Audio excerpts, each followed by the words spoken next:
ప్రభు యేసు క్రీస్తు జన్మించే పరిపూర్ణ తేజముతో లోకానికి దియే పర్వదినం, ఇది ఏ మహోదయం.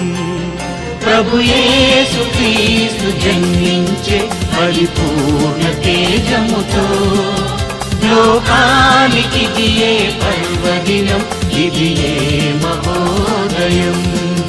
పరిశుద్ధుడు పరమాత్ముడు సత్యా సంపూర్ణుడై పరలోక మార్గము చూపుటకు తన ప్రేమను తెలుపుటకు ప్రభు యేసు క్రీస్తు జన్మించే పరిపూర్ణ తేజముతో లోకానికి దియే పర్వదినం,